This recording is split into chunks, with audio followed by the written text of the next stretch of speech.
You're tuning into Black and White Sports on YouTube. The no-holds-barred truth on sports. The main event starts. All right, Black and White Sports supporters. Well, we're going to talk about Caitlin Clark and of course, her popularity. A couple of different things. Number one, we got Stephen A. Smith, who was on with Patrick Bet-David. I'm going to have to check this one out. He was on with Patrick Bet-David, and the WNBA and the resentment towards Caitlin Clark's popularity and everything that she's brought to the WNBA, the gate revenue, the ratings, the attendance, all the stuff that we talk about and keep track of on a daily basis on this very channel. Stephen A. Smith calls out the players in this league for their views, their hatred towards Caitlin Clark. I don't agree with a lot of what Stephen A. Smith's got to say, but when it comes to Caitlin Clark, he's been very, very on point and very, very fair. When it comes to some things basketball, he is very knowledgeable. And then there's other things that he's completely absurd over. And we know that, all right? Sometimes I think it's part of his shtick. But he's not wrong on this one, I guarantee you that. Before we jump into that, I saw this, folks. And this is crazy as hell. I posted this on my Twitter, @Rhodes Go follow me. This is nuts. A Caitlin Clark Slam magazine cover just sold for over $4,800. A magazine, not a trading card, not a sports card, folks, not a rookie card, a magazine. She's the needle, folks. Look at this. Right here. Let me just put it right here. This is the cover. $4,819 for a graded copy. It's a badass looking cover.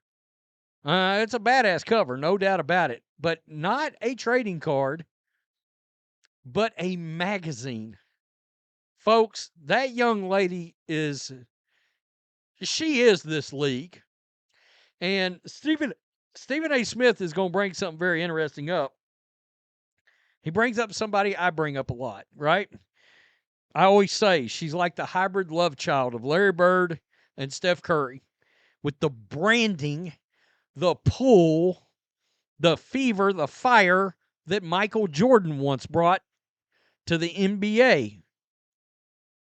And Michael Jordan was treated like shit over it too in the league. But the Bulls, the Chicago Bulls, had enforcers. Bill Cartwright, Will Perdue, Horace Grant. They had guys that would knock your head off if you came after Jordan. If Jordan got hot and somebody, tried to get way too physical with him, somebody checked their ass. Listen to what Stephen A's got to say. It's really not about her, guys. It's about what she represents.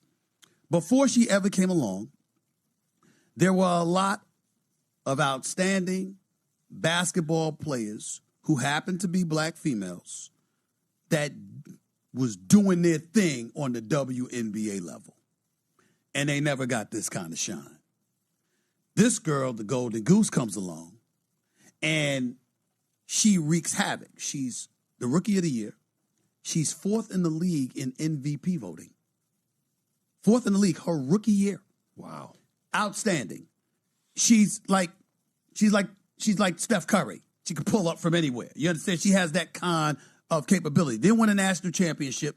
Lost to LSU one year. We lost to South Carolina another year. But she's outstanding and clearly worthy of being the number one overall pick.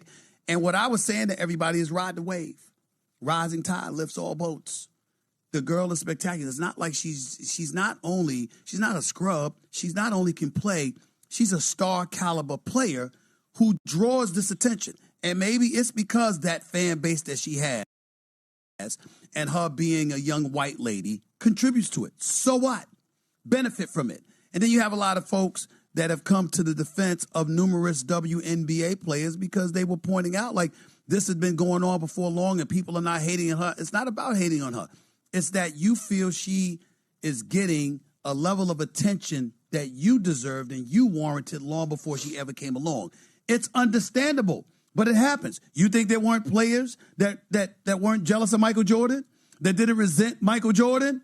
Okay, after Detroit Pistons, how they felt about Michael Jordan and how much they enjoyed beating him up before he ultimately captured the championship. Eventually, he got tired of getting his ass kicked. Like literally, they slammed him to the floor, invoking Jordan rules. Exactly. And he got tired of all that, got himself bulkier, bigger, etc. And all of these things happen. The point is, Magic and Bird, Jordan, Kobe came along, there was resentment. I mean, the list goes on and on. It happens. So to me, there's nothing wrong with the resentment that you may feel towards what she represents. It's actually good because it provokes a level of hostility, which elevates the competitive fervor. And y'all go out there and compete, and everybody gets paid. But unfortunately, you almost feel like you have some folks within the WNBA that wishes that would rather not be in a very fruitful position because of their resentment towards her. And they won't admit it. But Okay, and they won't admit it. I mean, it's still a jealousy game here. It's still a petty game here. They're jealous. They're petty. Straight white girl has a ton to do with it. I mean, we have to bring that up. It is what it is. We saw a black WNBA player years ago get bullied out of the league because she wasn't lesbian. They said I was treated like crap because I wasn't part of that group. Caitlin's not part of that group, right? There's a lot of things, but it is because of the fan base. She draws in all these fans. I told somebody the other day that was trying to argue with me, Jordan brought in the casual sports fan. Caitlin Clark brings in the casual sports fan or the hardcore sports fan of other sports.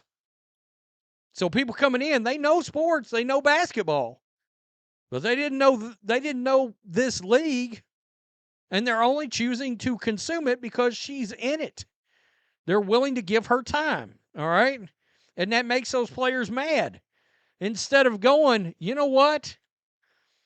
If we play this cool, this young lady that come into the league, we're going to all of our pockets are about to get a hell of a lot fatter. And they're so jealousy and so petty, they can't realize how much they stand to benefit, or they do realize it, and they literally don't care. They're like, we're growing, but we're not growing the right way. Well, you don't get to pick how you grow. You don't. How you think you should have grown didn't actually grow anything. It didn't grow anything. In fact, the attitude from so many of these players, and we saw it yesterday with Dejanay Carrington, it is such a turnoff.